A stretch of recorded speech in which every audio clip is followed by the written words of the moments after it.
gonna watch it yesterday or last night, but I totally fucking finished Grand Blue instead, dude. Alright, everybody, welcome to Hot Couch Potato, the podcast where we talk about video games and not the actual graphics. My name is Brent, aka Buop. I'm here with my man's Rick, aka A New Perfect Day. What's going on, man? Right now, I've been reading MMO animes. No, not animes, mangas. But I'll talk about that later. But finally, I don't have to move anything anymore. This weekend I went up to LA to finish moving the last of my stuff, so it's good. The drive was very long, and I'm tired. I'm like, oh god, now I don't have to do all this again. I don't have to worry about it, you know. But next place I have to move into, I'm like, damn it, I have to move. So it's like I moved so many times. I lose count. Wait, so I know you left yesterday, but you just got back today? Last night. Ooh. So I left last night and I came back last night. R.I.P., dude. What time did you get back? Midnight. Ooh. Yeah, and it was like, I thought it was like, some of the stuff, you know, within one car trip, but turns out it was actually kind of a bit more than I thought. And so we had to put stuff on top of the car. I was like, oh shit. Oh shit. So you have to tie it down and all that too? Yeah, because we had like just like a TV stand, but then I thought that was like generally it. But then, you know, I didn't realize there was like bins and Tupperware and dishes and two stands and a chair. I was like, oh god, that's a lot of shit. Were you nervous driving down the whole time, dude? Were you driving a little bit slower No, than you usually would? I was like, if stuff goes flying off the thing, this is not my stuff. It's okay. Because technically, you know, when we were gonna move down to San Diego, I already moved all of my stuff in one trip. You know? The rest of the stuff was like just furniture and all that. Dude, I'm pretty convinced now. Someone was telling me about it. Because the worst thing to move, I think, is a couch, right? That's just the number one most horrible thing to move in and out of a place. I think it's a bed. A bed? A mattress? Or the frame and The stuff? whole dang bed, like the headboard, the bottom thing, because you have to take it apart. Then you have to lift the two mattresses, box spring, and a mattress, and I don't know. That's the pain. I feel that. Someone's actually convinced me that it's better to trash all of your stuff when you leave. Right? So throw it all away? Yeah. Well, I don't know. Let's say couches, at least, or big stuff. You know what I mean? Trash all that. Maybe just keep your mattress and your box spring, but trash everything. Because in order to move all that stuff, you'll have to either rent a truck or hire somebody, right? All that might just cost around the same amount of money it would to get new stuff. That and you get new stuff. Let's say you move into a smaller place, you're going to have to put that stuff into storage anyways. You might as well just buy new stuff because the amount that it'll cost to rent out that storage thing every month will add up to a grip. So I don't know, man. I haven't looked at couch prices recently. $1,000 plus. We looked at it. Wait, what kind of... Are you trying to buy like a leather couch or something, dude? Moderately nice couches, you know? Like the huge couches? Yeah. So, we already have one that's kind of set just in case when we move, you know, we're going to end up buying that $1,000 couch. So. Oh my god. Well, you better not move after you buy that shit, dude. Exactly. So I was like, okay, the other couch was really nice, you know? It was fine, but that's why I was like, I don't want to spend $1,000. I'd rather just move everything, you know, because couch that we have from the apartments at, you know, Marnelli's house. So, you know, that's free storage, and then it's already paid for, and when we move to the next place, you know, it's the couch. But, yeah, looking at another couch. So, yeah, you're going to buy another new couch anyways. I don't know, man. It's taught me... I really don't have too much stuff, to be honest, right? I just bought a bunch of those giant, like 60-gallon Rubbermaid things, to put all my stuff in, because all my stuff used to be in boxes. It's kind of weird when you pack all your stuff up in one spot and put it in a corner. You realize you don't have too much. And for me, for a person who's very minimalist and just has things now for utility, I think the only time I bent recently was at PAX buying that Ghost. That's the only kind of clutter I have right now, Yeah, put it on your office. What's that? You know what? I got to do that. I'm going to take it tomorrow, actually, to work and rock it over there and see if anybody recognizes it. I think people are ashamed, too, because someone definitely has a toy Joel and a toy Ellie on their desk. Oh, what? And yeah, dude. And I mentioned something. Oh, hey, you like Last of Us? He goes, oh, yeah, it's cool. And just changes the subject. Just changed the subject. He was so embarrassed. I was like, okay, that's cool, man. And I got a couple coworkers who are with it. They play Pokemon Go and we talk about it openly. Everybody rolls their eyes at us and stuff. You know what I mean? I got one coworker. He's like this older cat, and his screensaver is Bayonetta. So he's definitely with the shits, man. He's a funny guy too. But this, there's some people out there, like the guy that has the Last of Us stuff, that's just ashamed. Like, come on, man, it's cool. You can talk about this. It's fine. I know, and why would you have it on your desk if you don't want to start that conversation? It's like, what? Like me, it's Pokemon Go. When I started playing in my old job, I would just bust it out, and they're like, "Oh, you're still playing Pokemon Go?" I'm like, "Don't judge me. I'm still playing." But like I was always down to talk about it and things like that. So right now, I wish I could bring stuff into the area I'm working at, but I work in a I don't know, not content. I work in a lab basically. So you don't have your own desk or anything. It's just you're in the lab. Generally, the desk is inside. But I remember the person who was showing me around, he's like, "Oh, this is gonna be your desk," but then I don't know. I don't really think it's my desk officially. So is it just like a workstation in the lab, or well, desk no, you don't normally the sit one at? in the lab is mine technically, but the one that he pointed to was right next to Dustin's desk, or on the other side of the wall, and he was like, "Oh, this will be your desk," and I was like, "Cool, But then right now, I think that'll change, or they're using it for something else. So I'm like, I don't want to, get up in there and start planning all my shit in there, my figurines. Dude, that would be amazing if you did that. Actually, you should just put all your stuff in there and never sit there. Exactly, because as soon as I go to work, I go into the lab. I barely come out. I never go into the cubicle area because I don't need to. I don't have to, and I should be focusing on my work first of all. So that's why I haven't left the lab. I want to make sure I'm doing the job done and getting things done. If I'm caught lollygagging around that cubicle, then it's like, what are you doing here? Kind of. I feel that. I'm gonna be putting stuff eventually there. Oh wow, the feeling to be the new person at work and actually try, dude. I'm with you, Rick. I used to be there too. I gotta prove my worth first. And then I can slack off once I prove myself.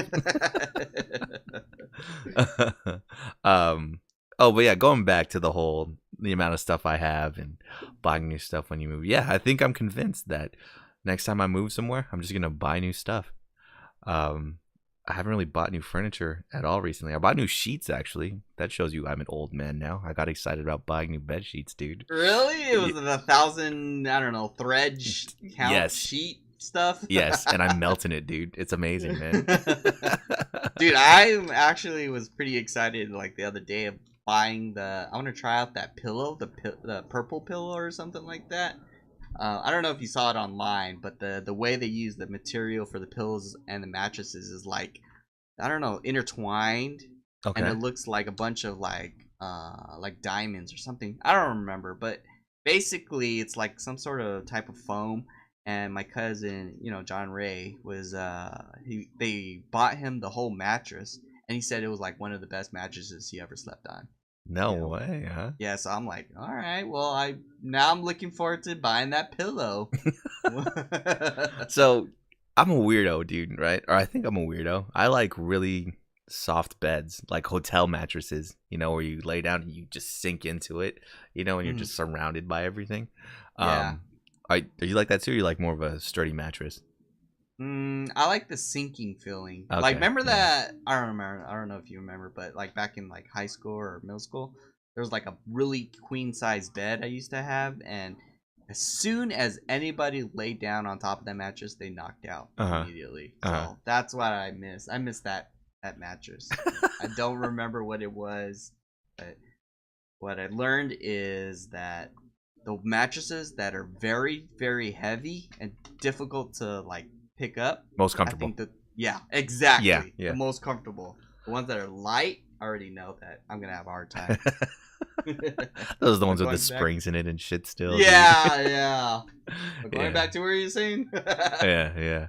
Well, no, I'm still with it. Yeah, I think mine is one of those ones that is softer. And I remember the first time I bought it, I might have talked about it on here actually. I bought it, and I put all the sheets on, and made it smell good, put some Febreze on it and shit like that. I laid down, fell asleep right away, dude. So I knew I made the right choice. It's so awkward too, testing out mattresses at a mattress place because it's all wrapped in plastic and shit, and you're just in a warehouse and you lay down, and the person just looking at you lay down. You go, I guess this is fine. I mean, I'm not gonna sleep right here, right now, but I know. Everyone's just laying down on each mattress. like I don't know. It kind of feels weird. I know, man. And my punk ass, dude, they hated me. I got all comfortable. I took off my jacket. I took off my shoes. And at this point, I was wearing shoes where I had to untie and tie them every time I put them on, dude. I couldn't just slide them on and off. Untying my shoes, laying down, and they were telling me about the mattress. And I'm like, okay. I would get up, put my jacket back on, put my shoes back on, and then do the whole thing over again at another mattress. You brought your own blanket. I know, like, man. I should have brought a pillow or something.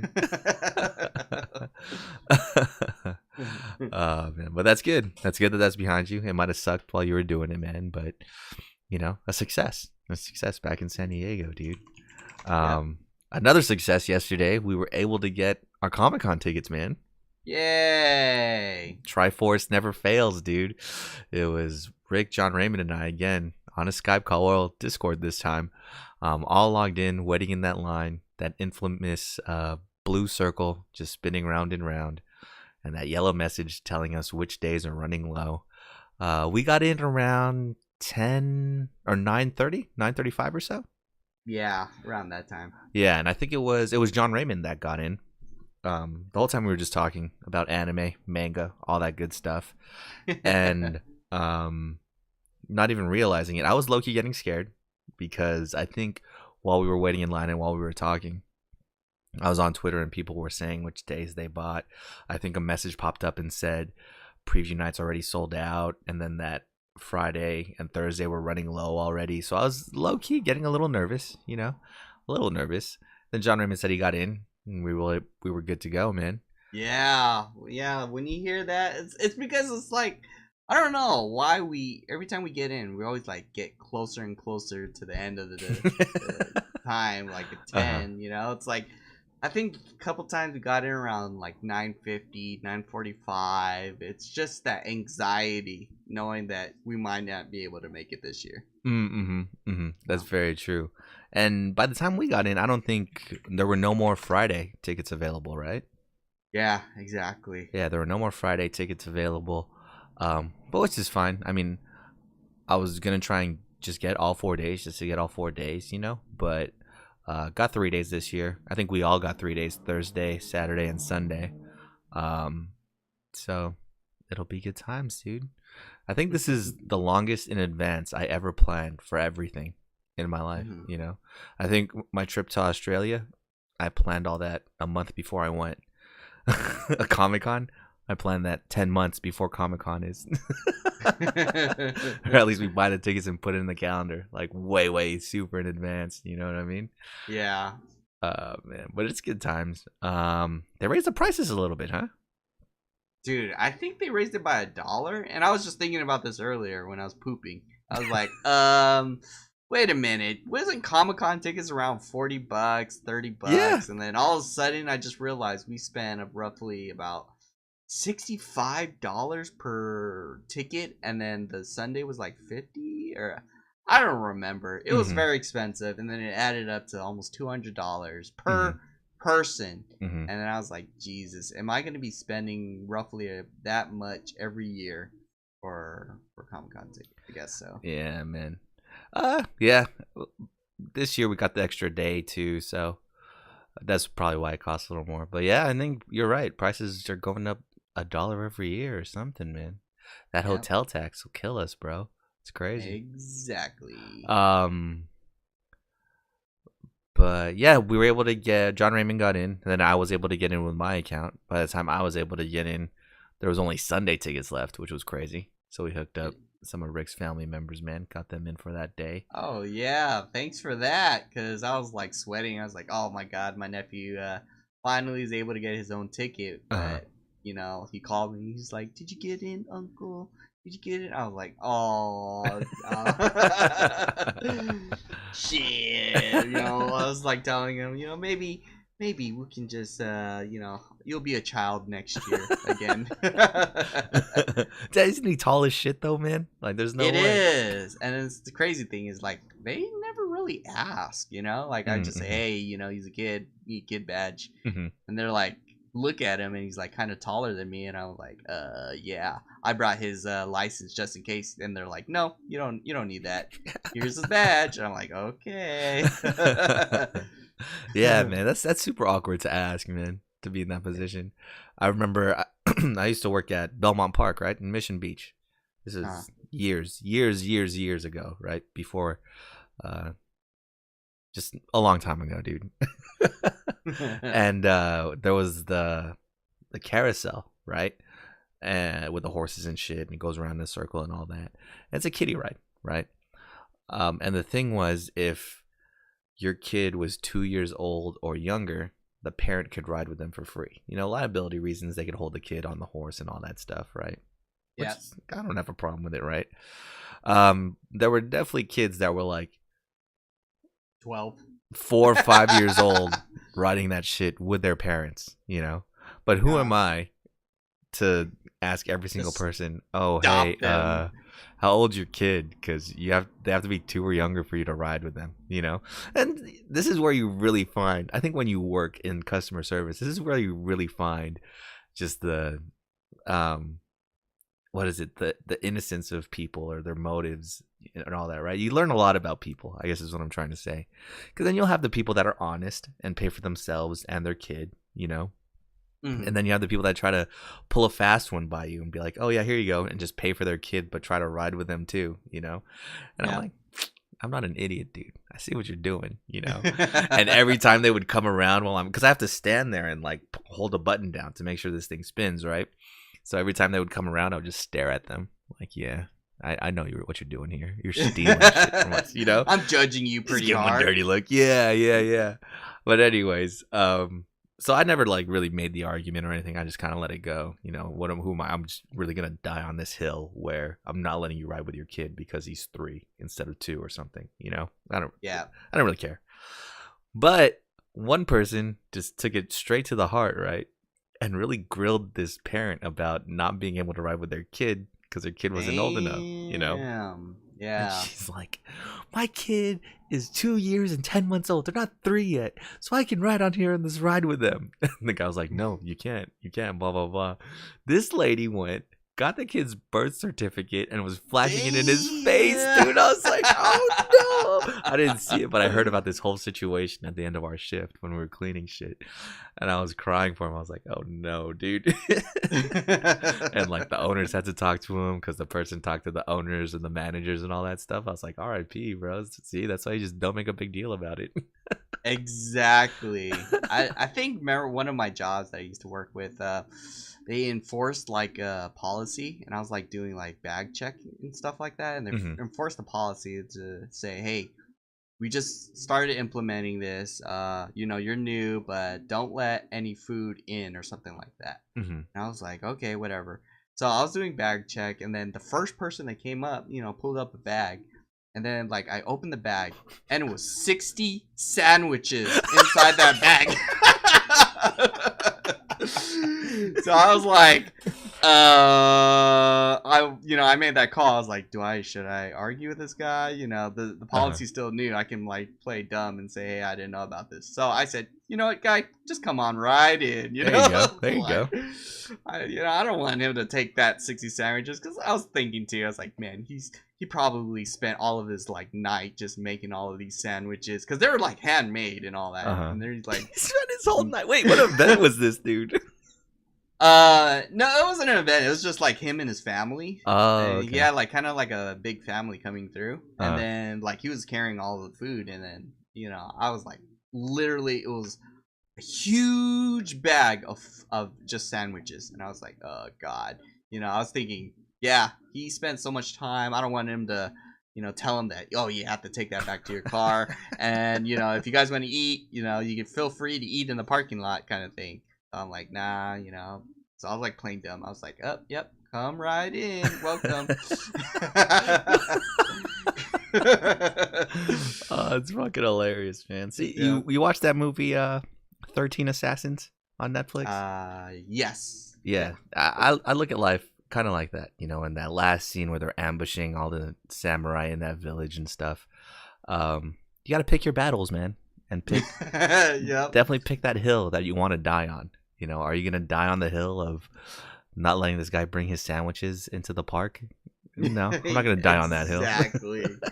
Exactly. Like there are a lot of kids and a lot of adults with them too. I was like, yeah, I don't want to fight this entire family, for sandwiches.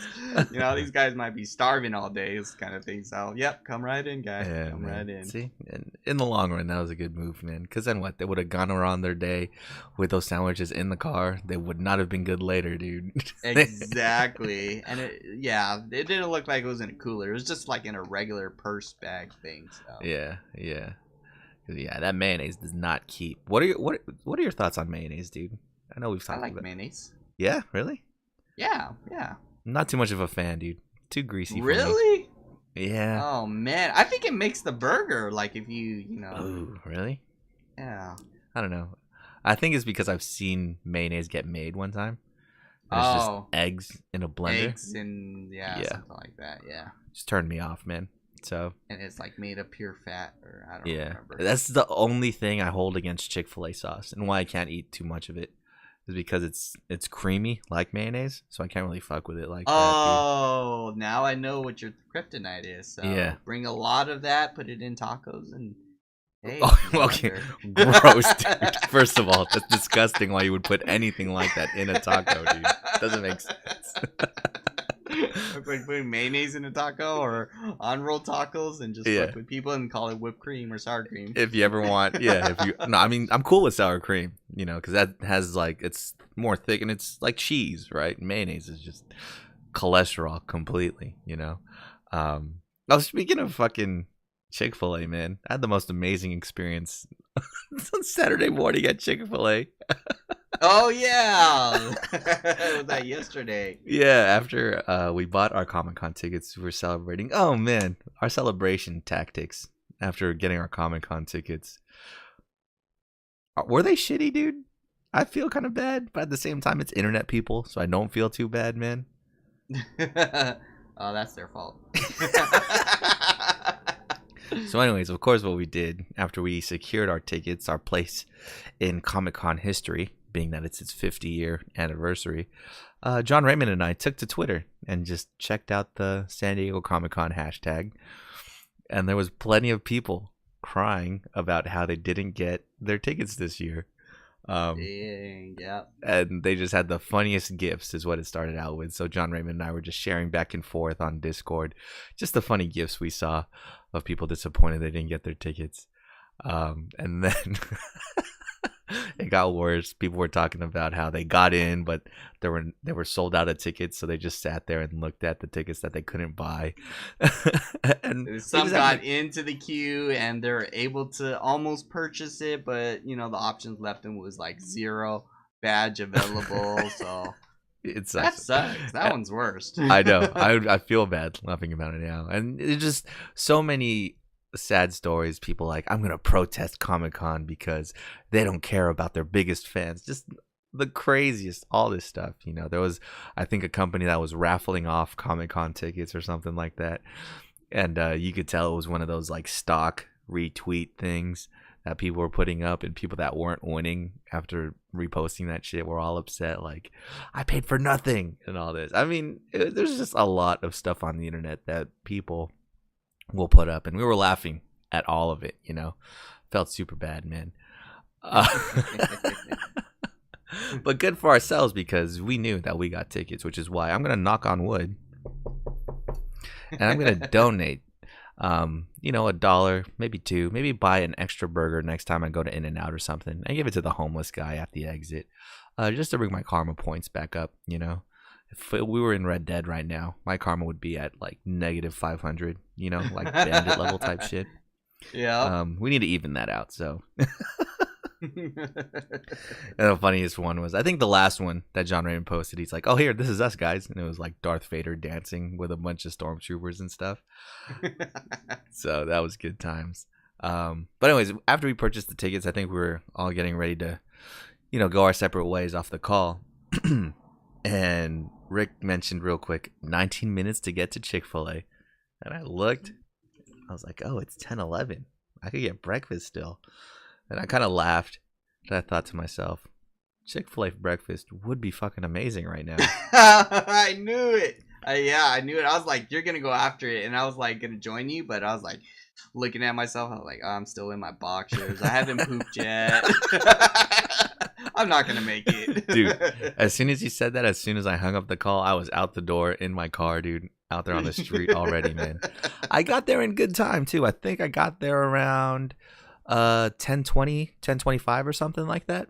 I was in line, and I was set, But the lady in front of me in line was yelling at the person that was taking their order. Just yelling Poor at her. Soul. And I was like, oh, okay. She's not happy. And then the person comes up. I'm in the drive-thru. The person comes up to take my order. Another person comes up. I roll down the window, and all I hear is, I can't believe I can't just get a chicken sandwich. What do I got to do to get a chicken sandwich? You guys are Chick-fil-A, aren't you? Aren't you guys Chick-fil-A? Where the chicken sandwiches at?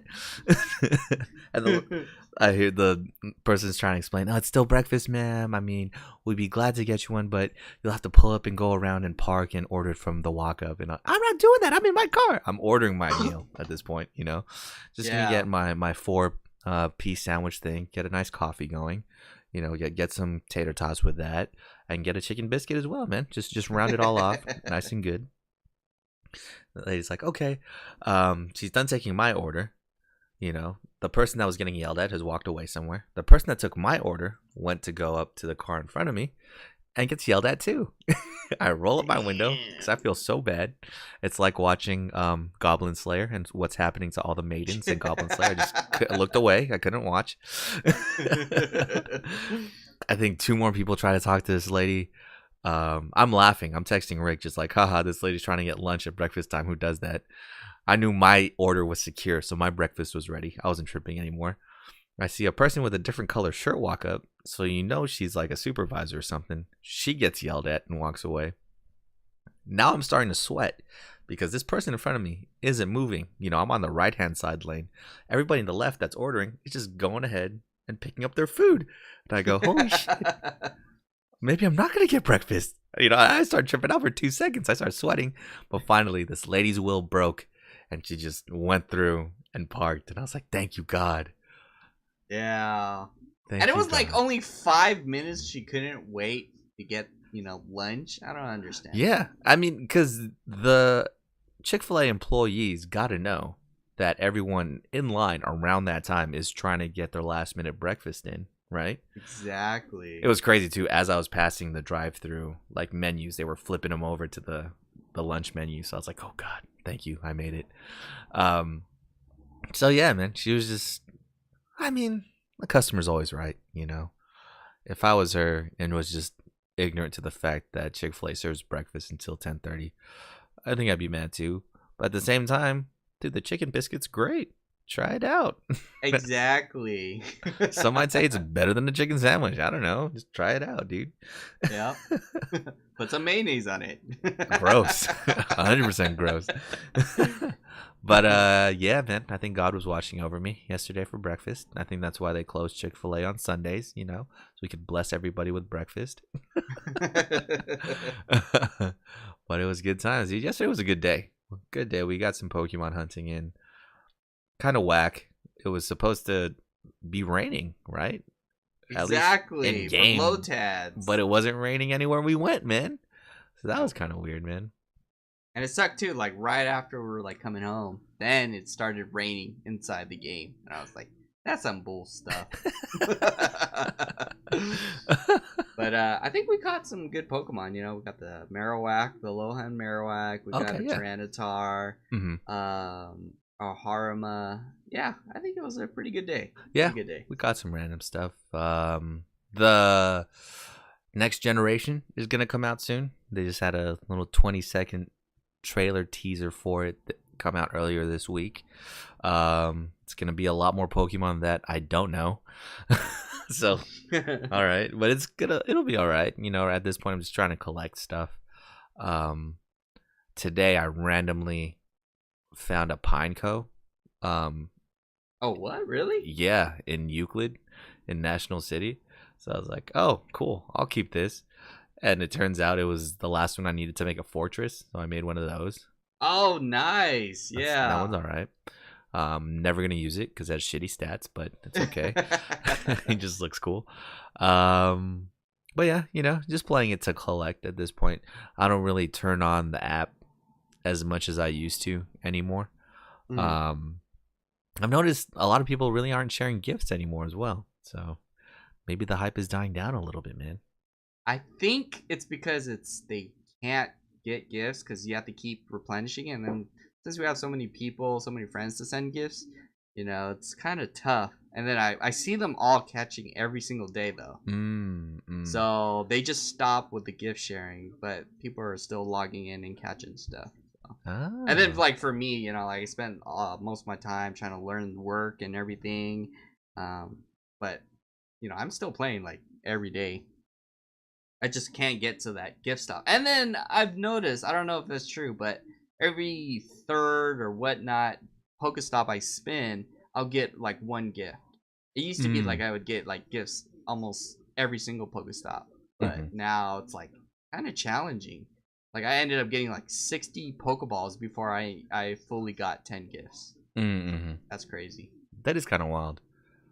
Yeah, because I think at my work there's 4 Pokestops around me, pretty close. It's like I have a 15-minute break. On my 15-minute break, I just walk around in a circle.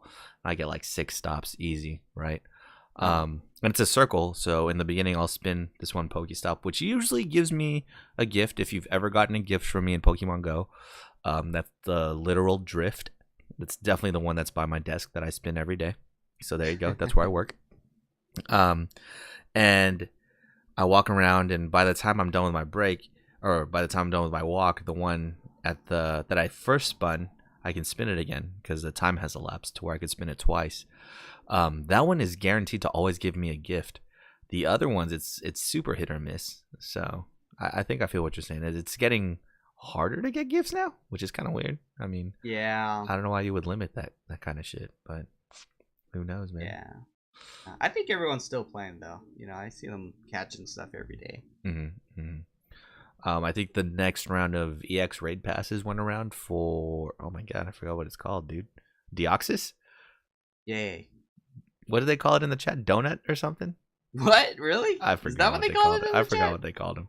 But anyways, yeah, Deoxys, and I'm just interested to see what version it is. If it's the attack version, if it looks different than the normal one we got last time, that'd be kind of cool. Just to see what it's like. But yeah, man, just trying to finish up these Pokédexes, dude, which Lotad would help. Exactly. I still don't have its fully evolved form. That thing is really difficult to get, and you only can generally get it when it's raining, or it spawns more when it's raining. But yeah, I think Eric's the only one I know that has Lotad evolved. Wait, the full version? Yeah, Damn, he dude. named it Brent. Oh yeah, because that's the one that he caught in front of my house, dude. Yep. It was funny that day. It was one of the days it was raining during the week. In one of the gyms, it was like the final evolved version of Lotad, and he's just there in his mariachi hat, like doing a 2-step and shit. I was like, oh my god, this guy looks amazing. He has a big smile on his face, dude. It was Yeah. great. I think in the anime he was like always happy kind of thing. So That's funny. So yeah, the hunt continues for the rest of those, man. Um, yeah, because I think I have all the Pokemon I want. I think I just want maybe Slacking. I was able to get all the Ralts. They made some really, really weird decisions as far as the events in that game. Because then they'll go, oh, hey, we have a psychic event where you can catch a bunch of Ralts. Same day they release it, they release like Pikachu with a ball cap. So all the spawns are fucking weird. Yeah. And then they had like a 2-day event where they had a bunch of neat arenas pop up. You're like, okay. Yeah, I was like, what's going on? Why are you having events within events, dude? Come on. Yeah. Just fucking up what I'm looking for. Well, fortunately, I was able to evolve Ralts to its final version before this psychic thing ended. But yeah, just looking for the last few Lotads, man. Maybe get that Slacking finally, dude. But yeah, I'm still trying to evolve my Slacking, and yeah, Ralts is pretty kind of hard to find too, let alone evolve all of it. Because I think it's gonna evolve in Gen 4 if you have the male version. So hopefully you have enough candies for that. If not, you're just gonna have to walk it forever.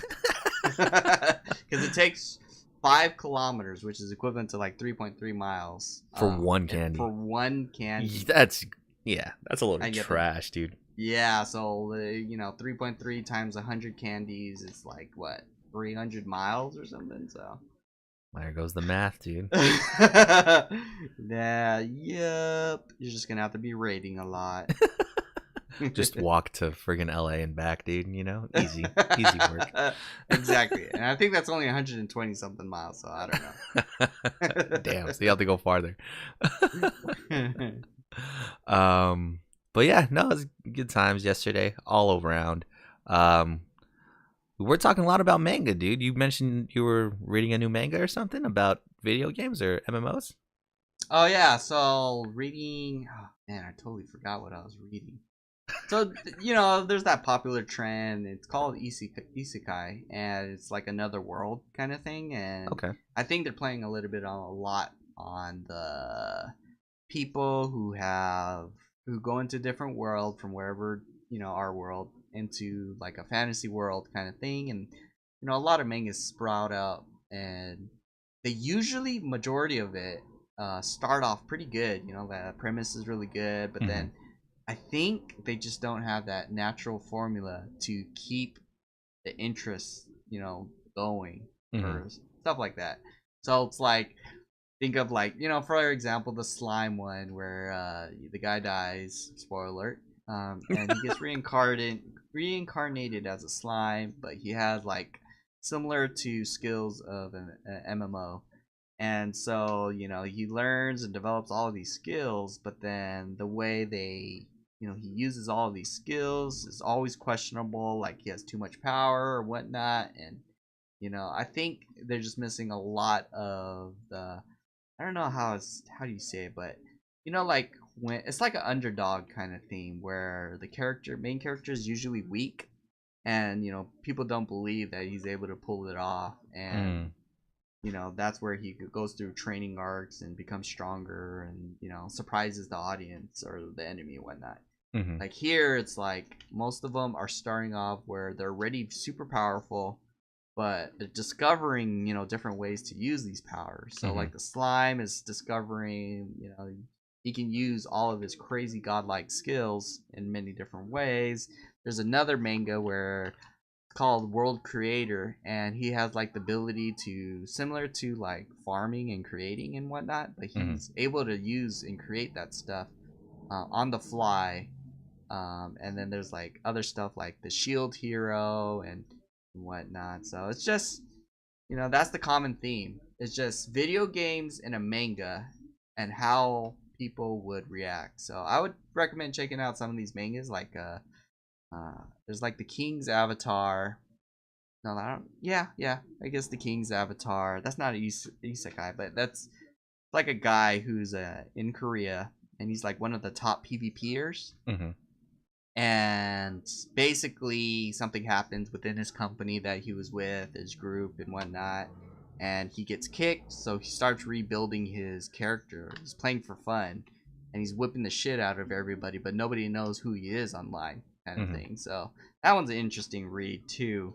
But I want to talk about like VR itself. Like, for example, do you think that we're gonna have a lot of virtual realities MMO? Because there's like that, I don't think anybody has really done it aside from Skyrim, maybe. Mm-hmm. Mm-hmm. But like, what if we're able to finally role play and have that MMO kind of thing? I So, do you think that would be a good idea? Yeah, I think we're like 2/3 of the way there. I mean, you have Skyrim, you have VR chat already.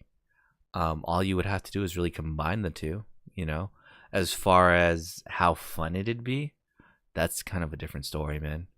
Because Mm-hmm. the biggest thing for me with VR is movement. You know, moving your character, whether it's you're clicking to go to an area or if you're pressing up on a joystick to walk somewhere. That's the biggest thing for me.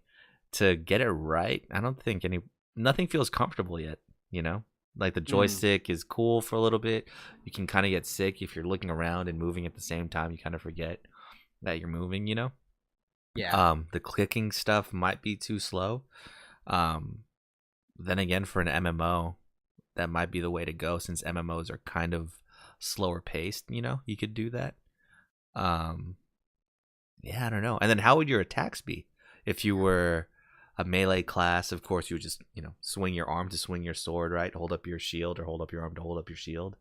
Would you have to do like actually pull back an arrow to shoot it for the bow and arrow and stuff? What?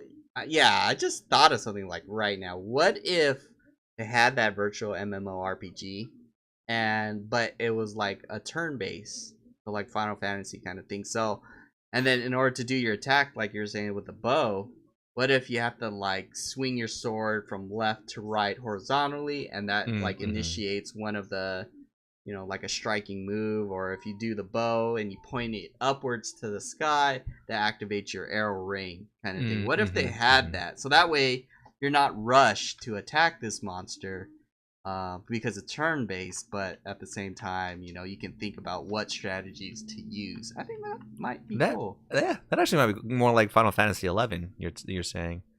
Yeah. Yeah, no, I think that yeah, that'd work actually. I think that'd be cool. No, you know what they need to add? You need to yell out your ability too. Voice recognition, man. With Fully the immersed. windows wide open, you're Yeah. butt naked, everyone can see inside, and you're Yeah, just dude. screaming out, I don't know, Fucking Ryotsui sen, fire! man. Yeah, Ryu Suicide! Yell that out, swinging your arm around and shit. What a nerd. It's all about the thing too, man. Like casting magic. It's like you have a wand like Harry Potter and you have to flick your wrist a certain way to use certain spells, say the name Dude. right of the spell. Yeah, that might be a thing, Yeah, man. But I you're right. think I think so. turn-based would be the way to go now, at least until they improve, movement and things like that and the fluidity of it.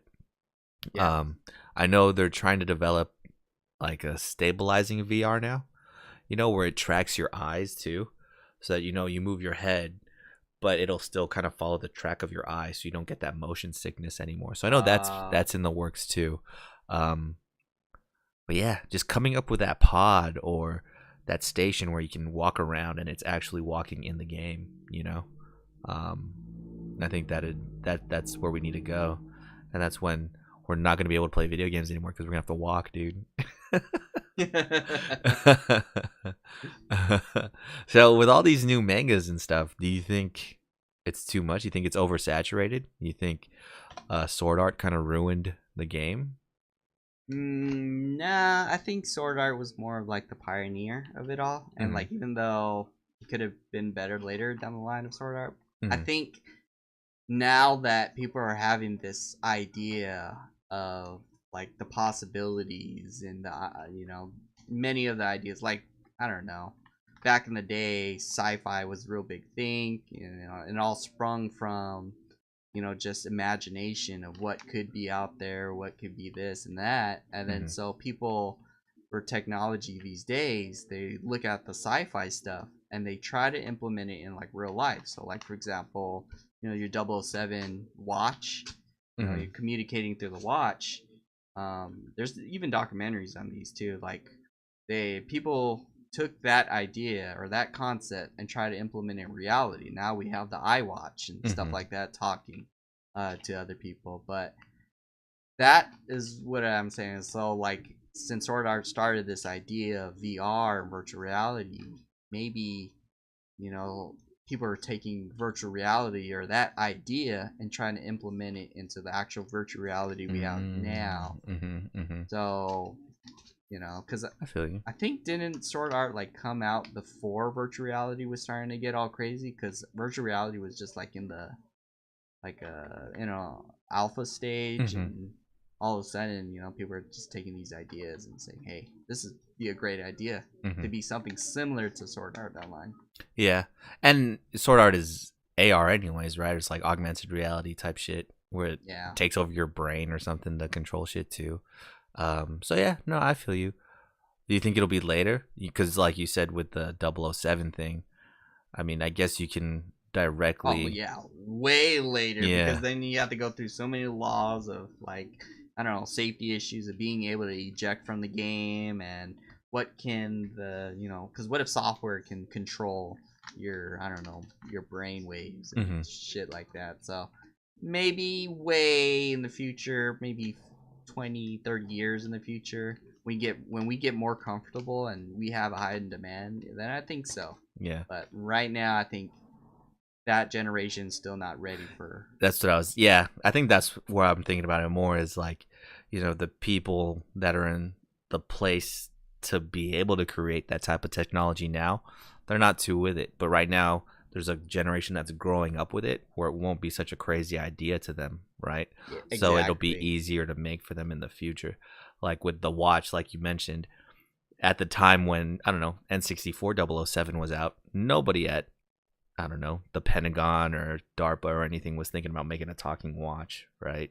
Exactly. But it was those people that they grew up, started to work at Apple and say, hey, dude, it was cool when James Bond talked to his watch and could do everything with it. So yeah, I get what you're saying. Why don't we? It'll just take time. It'll take time. Whether, man, dude, that'd be crazy though. Just playing an MMO first person, running into everything like that. That'd be wild. That's what I'm saying. I was like, why haven't we really done that? At least in the MMORPG anime versions and whatnot. So that'd be pretty cool, playing with everybody. You log in and you're just laying on your bed, or I don't know. I just want to lay on my bed and play video games. But that would be interesting, fighting a dragon together, even though it's turn-based, but actually, with the VR headset, so you look at each other and you're like, oh yeah, you look like a girl wizard. Hooray for you. Congratulations. For you. Man, I can imagine it now. We're fighting this dragon and it's your turn, dude. And we're like, Rick, are you gonna attack, dude? We're like waiting for you to do something. You're like, yeah, snoring and shit. We're like, God damn it, Rick. AFK goes over my head. Fuck. That's funny, man. The future, dude. Overlord is like that too, right? I started watching that actually after we were talking about it too. I think I got to the 3rd or 4th episode or something like that. And that guy, in contrast to Sword Art, which I've watched, that dude is just all powerful from the jump, dude. He has all these strong ass minions that are super loyal to him. Exactly. He goes and he saves a couple people from a town and summons a death knight that just slices everybody down, dude. That's crazy, man. So I get the OP stuff you're talking about, in the new Megan. How it would probably get stale, because what's gonna stop him now? The guy's just all powerful. Exactly. Yeah, and that's the thing too. It's like, what can you do with it? I think that's John Raymond's favorite thing, or manga or whatnot. But I just want something where he starts sweating bullets, kind of thing. It's like I know they start sweating later, but it's just how can you develop a story when the guy is already super powerful, already well developed, and what can you do? And that's where different plots start to come in later, and you'll see too. So yeah, but then there's the other manga where they're way too powerful, and then it's just okay, yeah, this is the same formula that everybody's kind of jumping on. So like Overlord doesn't suffer from that. Overlord's actually they had got some good storylines on there.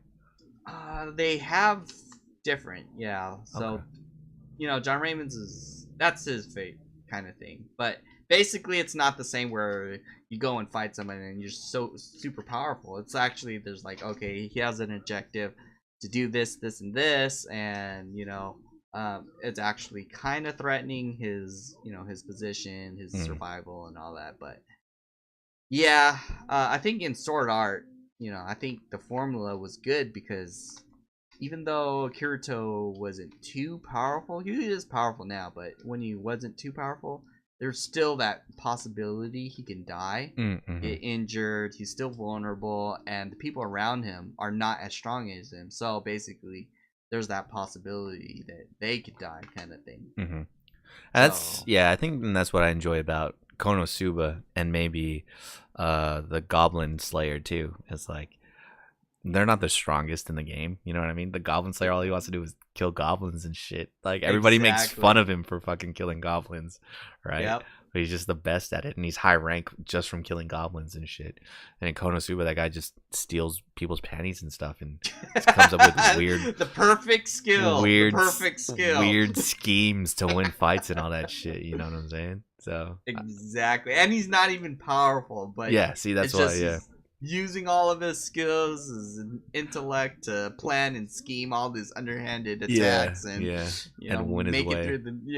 Throughout the day. See, that's pretty interesting. When's the next season coming out for that? Is there going to be another season of Konosuba? It's supposedly said there was supposed to be because it was super popular when the time it was released, but people haven't heard anything for a while, so we don't know. I'll probably go research it later. Yeah. Because that's the thing. I was trying to read, some mangas of like Grand Blue and stuff, and it just wasn't the same. I think I have to hear their voices and the connotation, and I'll get the humor and stuff that way more than reading it. I think the action stuff I'm okay with reading. It's just like a comic book with the action stuff. But as far as the comedy, I'd actually have to hear like music and their voices and all that shit, like mocking each other. My imagination's not good enough, dude, to carry the comedy over. Oh man, but yeah, that was good stuff. What else we got, man? Quickly, it says there's officially confirmed a release date for season 3, and there's gonna be a movie for Konosuba. Oh, there's gonna be a whole fucking movie? What the fuck, dude? Wait. Yeah. My favorite scene in Konosuba is when he's getting questioned by that cop. I forgot why he got arrested. I think it was like the beginning of season 2, right? Because he teleported. Spoiler: he teleported that blast, and it destroyed. The man. Yes. Okay. Yeah. So there, I don't know why it was so funny to me, man. Because she put like a ring of truth or something on him too, right? So he had to tell the truth or some shit like that. Yeah, and it was the bell. It was the bell. Yeah, the bell would ring whenever he was lying or some shit. And he was lying, so it would ring. He's like, "Fucking this fucking bell, I hate it." He's just like yelling at himself in his mind. And then when he says something super stupid like, "I'm pitiful, I'm a sad human being, I'm good for nothing in this world," and the bell wasn't ringing, he's like, "I fucking hate this bell."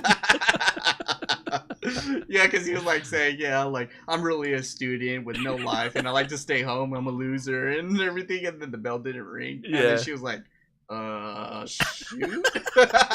Dude, that whole scene to me was so fucking funny, man. And it was just because, like, his voice, he's like really sad and somber, but when he's talking in his head, he's just like fucking yelling so loud, dude. Like yeah, dude.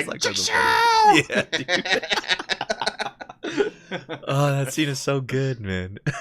I can't wait for that to come back. Wait, when's the release date? They confirmed it in March of this year. God, 2019. That's so far, bro. Yeah. It's like 5 months. Oh yeah, March in 2019. But I don't know. But it's gotten good. I mean, I feel like whenever anime premieres in Japan, it comes here pretty quickly. It's not like it was back in the day, man. I remember when I was trying to watch Gundam Seed, those episodes wouldn't come out until like a week later here in America and shit, man. It would take forever, dude. Exactly. And then like one of the like translating groups would get caught up. So yeah, I had to find the new translating group to go to, and that was a fucking hard thing to find, man. So yeah, it's getting pretty good. Comic-Con, all that, dude. What else is going on? PlayStation 4, dude. A lot of stuff going on with it, dude. The messages. If you guys receive some strange message, don't open it, because then you have to like factory reset shit if your shit breaks. So that's crazy, man. That's some hacker level stuff, dude. Yeah, it's like exactly. Just a certain message in itself. I think it's like 2 emojis or something, or it's if you put these characters together and these emojis together, it like errors and they show up on your PlayStation. It throws an error and bricks your PlayStation, man. That's kind of wild that people have come up with that. I was reading that it was prevalent because of competitive Destiny 2. People were playing what was that weekly tournament called, man? Not Iron Banner. Iron Banner. The other one. Oh shit. The one where you had to win 7 games without any losses, dude. Trials of Osiris. Yeah. People were messaging that to their opponents in Trials of Osiris, and the person would read it, get disconnected, their PlayStation would die.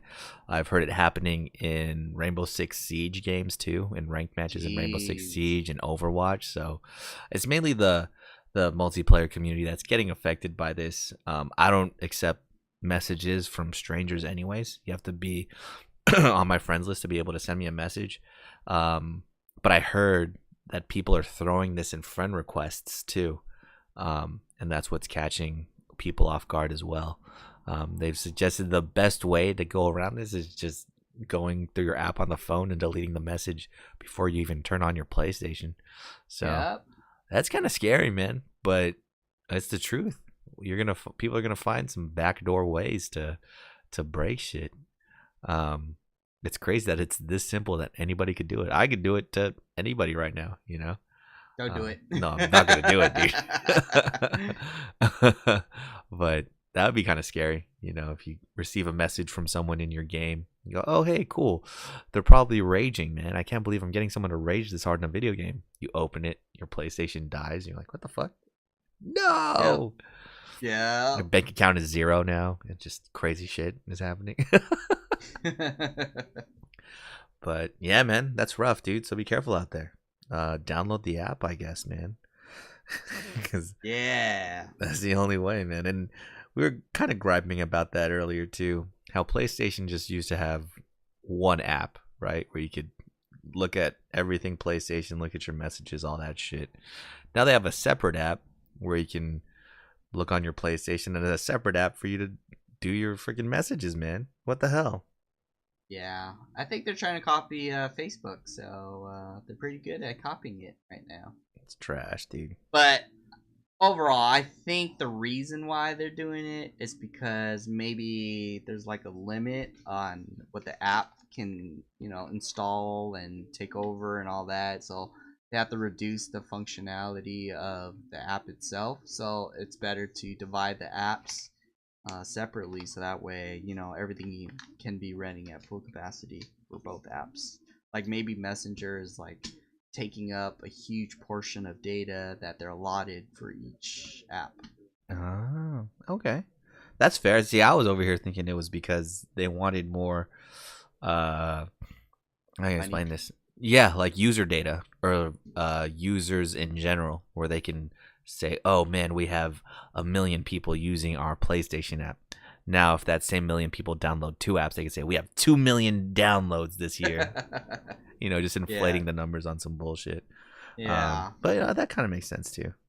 So yeah, just be careful out there with your messages, man. It's kind of rough to say, but shit, everything's a menace nowadays in the technology age, huh?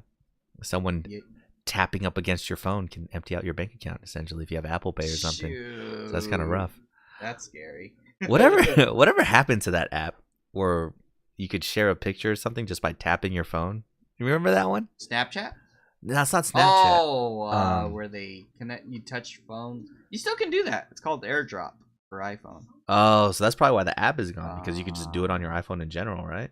The other one was the one you were talking about where you like tap phones together. I forgot what app that one was. Yeah. And then like share information with each other. That was always cool. I always thought that was cool because you just give a indirect like fist bump to somebody. I remember for a while that's how I was getting phone numbers, you know? Yeah. Because you could share contact and stuff on there. So I was just like, oh, here you go. Here's my number. Bink. So I remember that one. I think Japan still does that. Like I see it in the anime. You know, they like, oh yeah, give me your line ID or whatnot, and then they like put up their phones and it's kind of do that little bump thing, and I'm like, oh, I guess it's still common over there. I have no idea, but that looks pretty cool. That's kind of cool, man. Bring it back. I think that's a cool way of passing information rather than just like typing and clicking send. You know, just choose what you want to share and then doot. There you go. Exactly. And then when like people want my number and then they call me just to verify that it's my number, I don't know. I kind of feel like offended. Like, really? I'm not gonna like bait you and like say, hey, this is not my number. Oh, that's true. You know, because like I give them my number and then they call me immediately or they send me a text message, like just to confirm that it's the right number. Yeah, it is the right number, guy.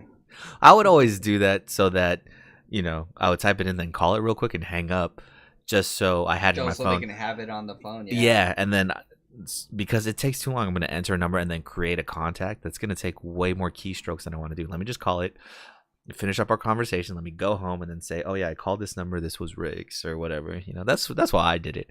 But yeah, I can see where people can be untrustworthy and just say, hey man, let me call you real quick while I'm standing in front of you.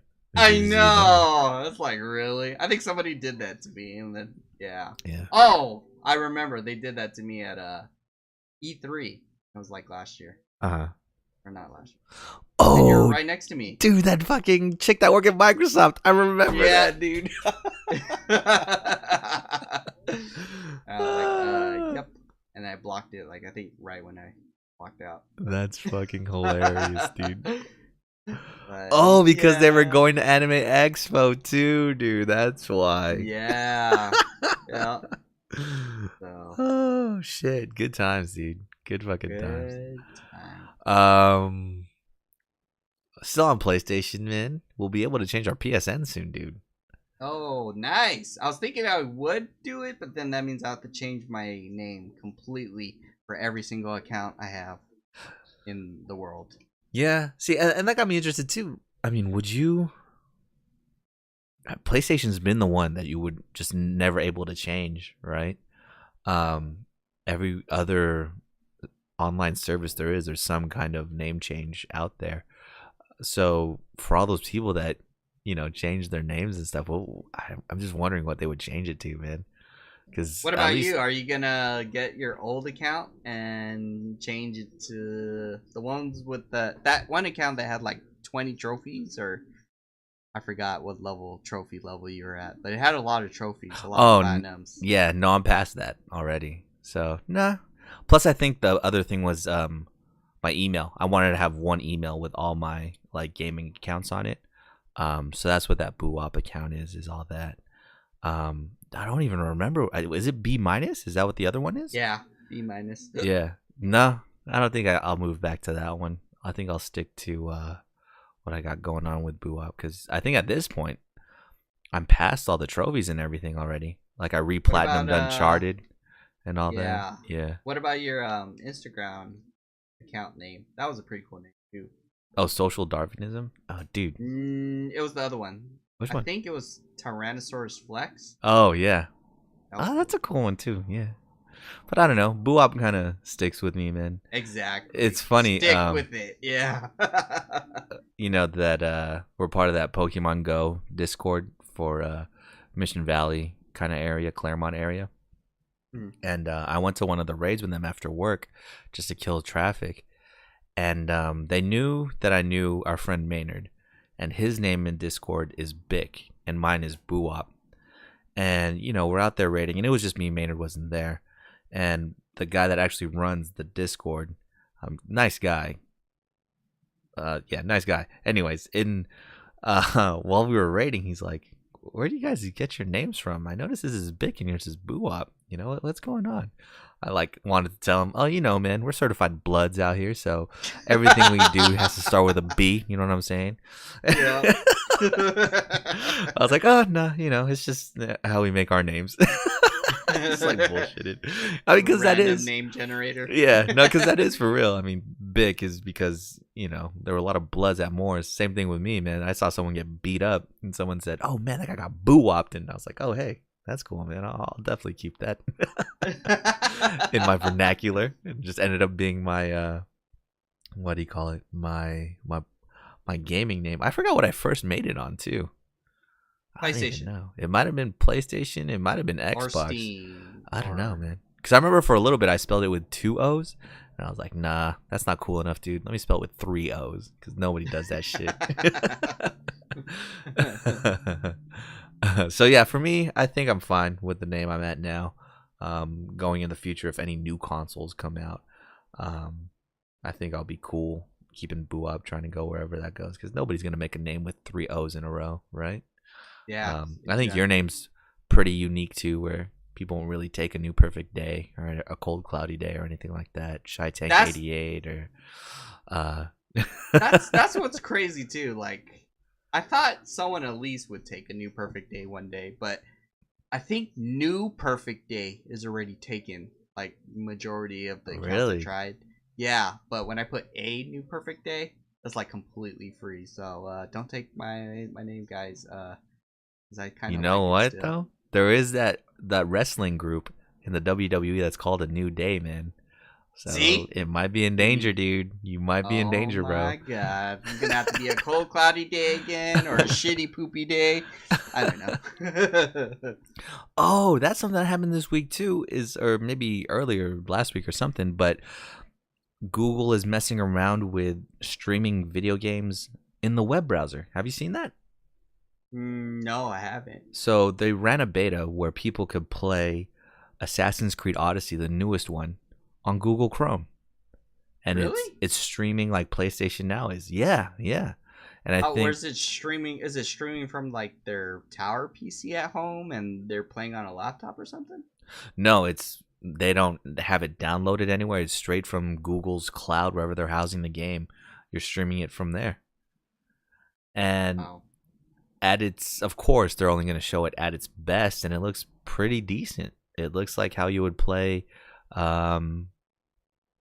Assassin's Creed Odyssey as if you owned it, on Steam or something. But of course, we know that's not the case. I think the suggested download speed was like 25 MB per second or something like that, megabits. Mm-hmm. And that ran super choppy from what I've seen. They said there was a lot of input lag, so it's not going to be ideal. And yeah, I just don't think we're at a place right now where you can stream video games reliably like that, right? Yeah. Especially now, it's all about your reflexes and reactions to stuff in games nowadays. You have to time parries or dodges, especially in Assassin's Creed. Isn't there parries in that game? Assassin's Creed, there kind of is like counters, but it's still pretty easy. Not like Bloodborne where you have to dodge on the dime. Oh yeah. Yeah, I remember specifically in the first Assassin's Creed, there's a trophy if you block 5 straight attacks or something like that. And I remember, maybe it was block or parry 5 straight attacks or something like that. So in one of the fights, I killed everybody except one person, and I was waiting there for them to attack. I think the fight lasted 20 minutes just because I was waiting for them to attack and get 5 parries in a row, dude. It was crazy. But yeah, it's interesting, man. Again, I don't think we're at a good place where you could stream video games. I mean, PlayStation Now has always been less than stellar. We've always wanted, or we've always called for, at least, to be able to download games, and they just barely started doing that. So yeah, man, do you think there will ever be a good time to stream a video game? Never. or at least until we upgrade our network infrastructure and the ability to process all that data, the information, and if our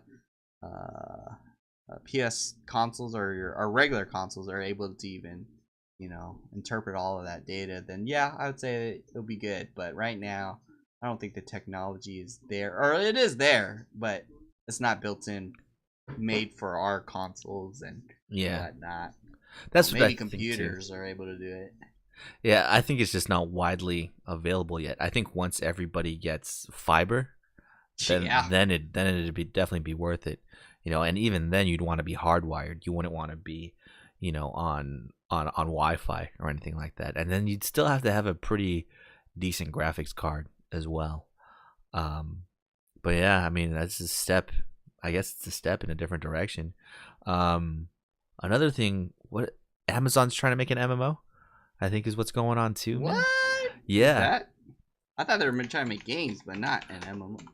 I think it's both. Yeah, they're trying to get into the game sphere and they're trying to make an MMO as well. And that brings up the question, man. Competition's always good.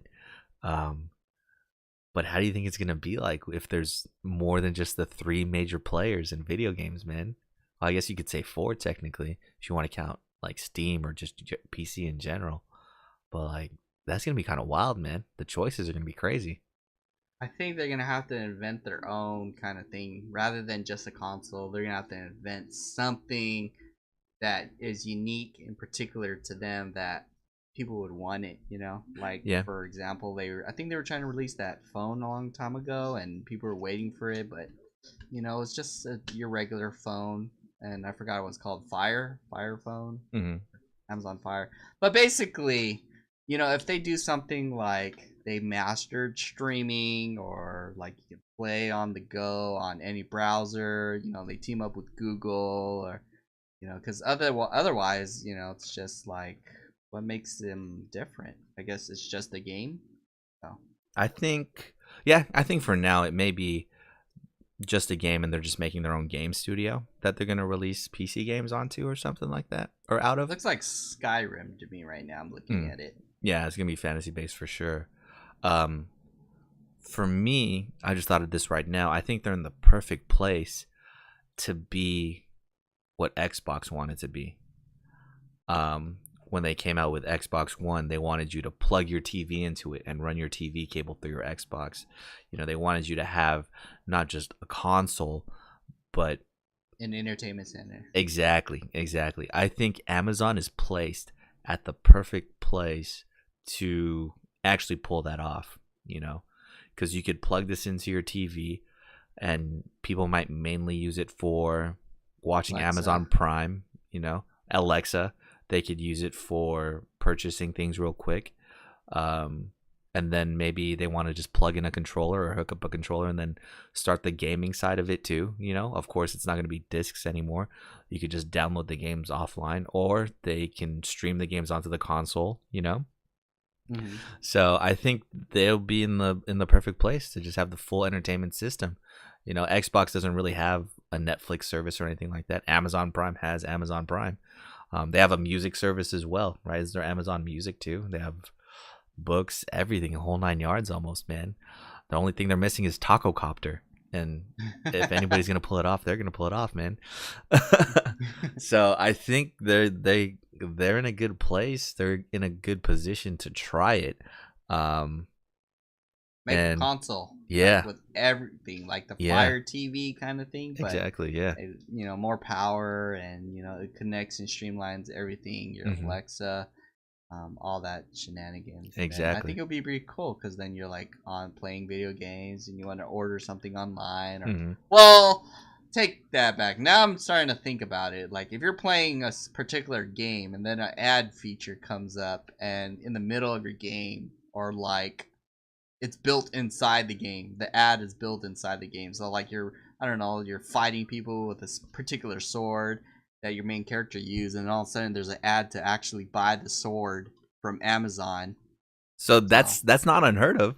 I know in racing games there's billboards for sodas and shit, I think that'd be fine as long as they don't have a pop-up. If there's no pop-up that says buy this now, if you're playing the game and you pause it real quick, and then you could see and then you just see like not the ad but like what it's called, and you're just like, hey Alexa, buy this sword for me, and it can see what you're looking at and it'll buy the sword or something in real life or whatever, as long as it's not too obvious, dude. Yeah, what if they have like an NPC to actually sell you that item? So it's like a real item, but you're talking to an NPC to buy that. That would actually, I would be interested. That'd be pretty sick too. Yeah, if like you're at playing Grand Theft Auto, you go to a pizza place and you see this pizza, and you're like, Alexa, order me a pizza. Or there's like a there's like a order in real life button. You just press the order in real life button, they deliver your pizza to you, man.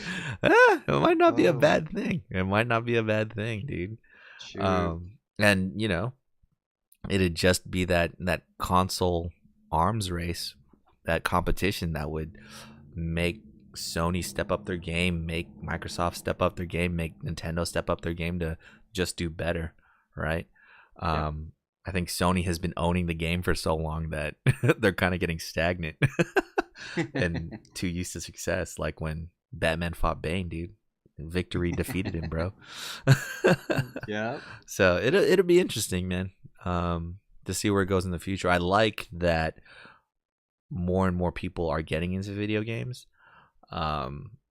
The business side of it, I think, is always just going to be shitty with microtransactions. Like we said, the potential for ads and things like that is going to be shitty. But I think as far as innovation, I think it's going to look up for sure. So just built those VR goggles or glasses. What happened to Google Glasses? I think you got to check out that Sword Art Online or that movie, The Ordnance Scale. I thought it was pretty cool. Like, I think the movie was really good. Is Kirito in that? Huh? Yeah. Oh. So it's kind of like a little bit after Gun. I forgot Gun Gal. Not Gun Gal. Gun Online. I don't remember. But basically, it's about after that arc, and it has its own little thing. It's like it kind of goes back to the memories and the trauma of Sword Art Online.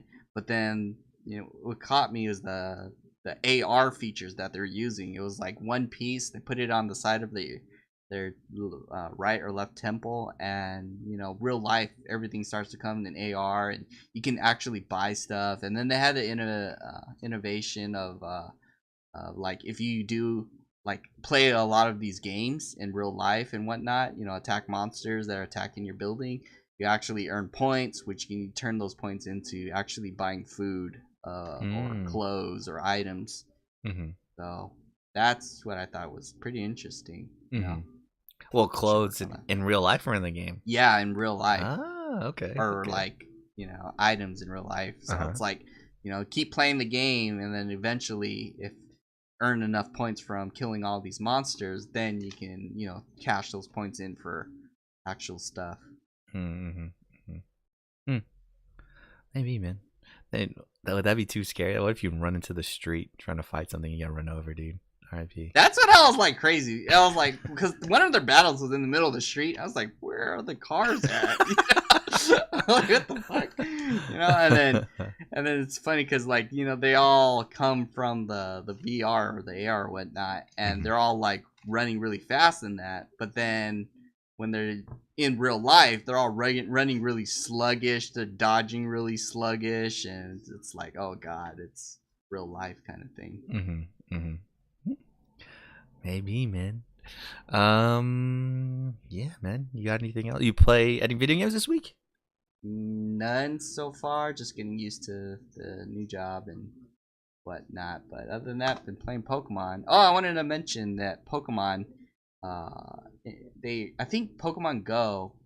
Right now, they improved the AR for the Android phones, and I was like, oh, why not the iPhone phones? But basically, for the Android phones, they made the Pokemon real scaled to the actual the size of the Pokemon. So if you're like standing next to an Onix, how in the normal version the Onix would be like kind of small on the AR whatever screen when you're trying to capture it, but for Androids it's going to be like really huge Pokemon. Pokemon or life-size Pokemon, and they Mm. had like a picture of like a Hypno next to a child, and the Hypno was like kind of giant, like a man baby. So basically, yeah, I just wanted to mention that. And then also Mario Kart VR is coming to the US, and it was released in Japan and London, and I don't know when it's coming to the US, but that is going to be fucking. For home consoles or for Dave and Buster's? I have no idea, but Wait, what? oh wait, mate. HTC Vibes. Damn it. Oh, So I okay, I have to buy that shit. Only for the Vibes? Uh, Or is that like I a don't know. Steam download or something? And you could just use any headset? Here, let me read it. Several VR games, blah blah blah. All three open to serve. You can no longer. I don't know. It looks like a store. Might be a store where you can just walk in. Bandai's Namco's VR Zone portal. And basically you choose several games such as Mario Kart, a game called Ardley Shift, and Ski Rodeo. Uh-huh. And VR, they use the HTC Vive headsets when you're playing in person. So it's gonna be like a storefront or something. Where Yeah, I'm guessing it's gonna be a storefront. Okay, nice, dude. I've been playing Hollow Knight still. I've put in. Mastered it? No, man. I've put in maybe 3 or 4 hours a day into this game. I think my total game time is over 24 hours, dude. Nah, man, it's like 50, I bet. No, I could technically look at it right now, but my game time is fucking high, man. And I'm at a point now where I know what I have to do. I know I have to fight these 2 or 3 bosses that are like guardians or something. And I don't know what happens after that. I've seen one of them. They're sleeping or something like that. But I couldn't wake them up because I didn't have the right sword. Now I have this sword where I could use it and wake them up. So I have to go and find that person again and use the sword to wake them up. But I just get so sidetracked with everything. There's so many little side quests, side adventures. There's always paths I haven't been down that I want to go down. And that's just distracting me from everything, dude. And I think now I'm starting to get the lore of the story a little bit more, man. So it's just super interesting.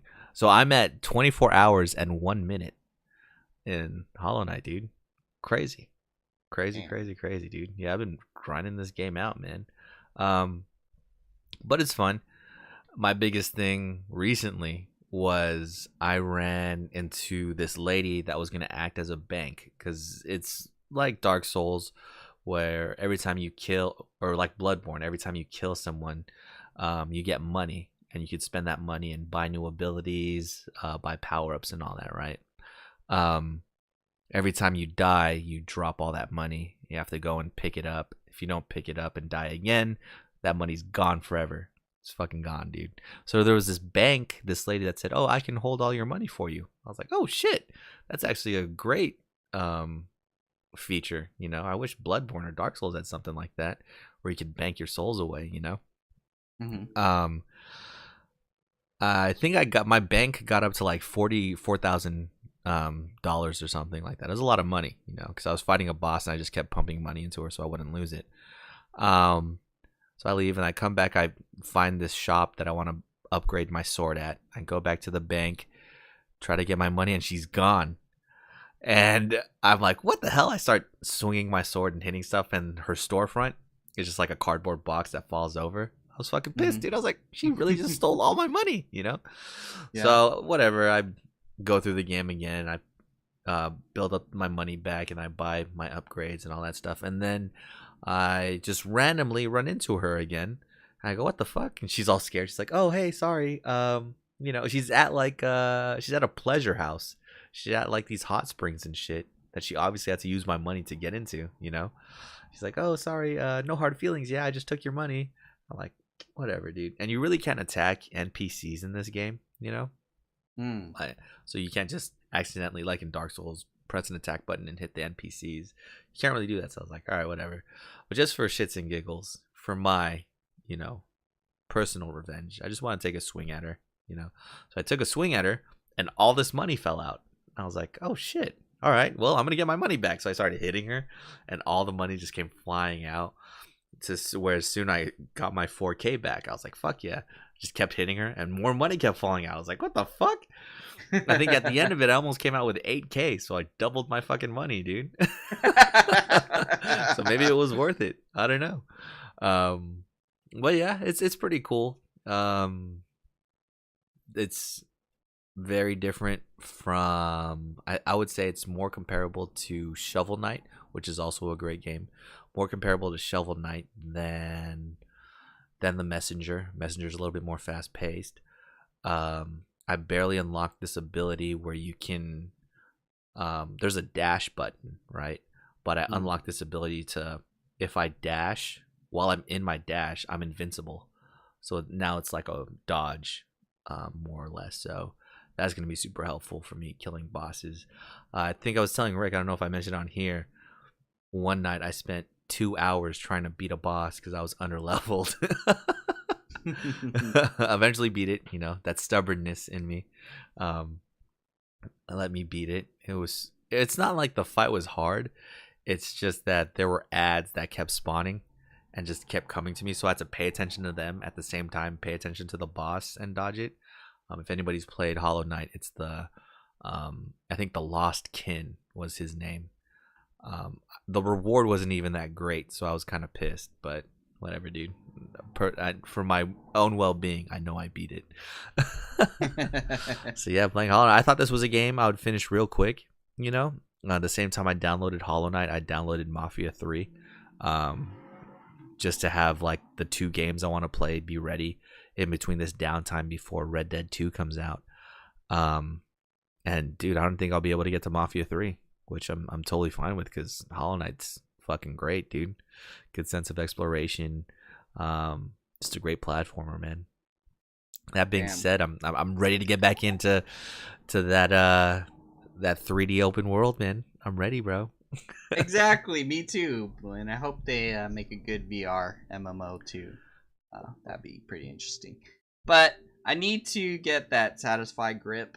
I don't know if you heard. I was gonna show you that grip I was talking about. For your Switch. Switch, yeah. So that way I'm gonna be super comfortable when I tackle on Hollow Knight. That's why I've been kind of holding off on getting Hollow Knight. But yeah, dude, other than that, I think you're gonna love Hollow Knight, dude. I think you're gonna just fall as deep into it as I did, man. It's good. Like the setting there's exploration. It's kind of dark and it's very reminiscent of Bloodborne for sure. I mean, you go into a town called City of Tears at one point. Spoiler alert. That's like 2D Bloodborne for real, man. And some of the enemies you fight are crazy. But yeah, it's the little things that creep me out. It's everything's bugged based. Like everybody's a bug. You're a bug in this world. And there's some enemies that are kind of creepy when you look at them. But other than that, dude, the game is great, man. But yeah, dude, I think that's it for the week, man. Unless you want to talk about how you thought Ariana Grande was Japanese, dude. What? Who said that? Why do you think that? I totally knew she was Italian, man. But yeah, that is it for us this week. We're T-minus 10 days away from Red Dead 2, man. So that'll be coming out soon. I'm gonna take the 26th off, I think, man. I better request it tomorrow because I'm gonna spend a whole day doing nothing but playing that game, bro. It's gonna be great. It's a Friday night. So I know, perfect. Man. I definitely will be doing nothing that Friday. But yeah, we'll see you guys next week. But until then, Rick, some words of wisdom? If you want to make a perfect sandwich, you gotta add the mayonnaise. All right, guys. See you next week.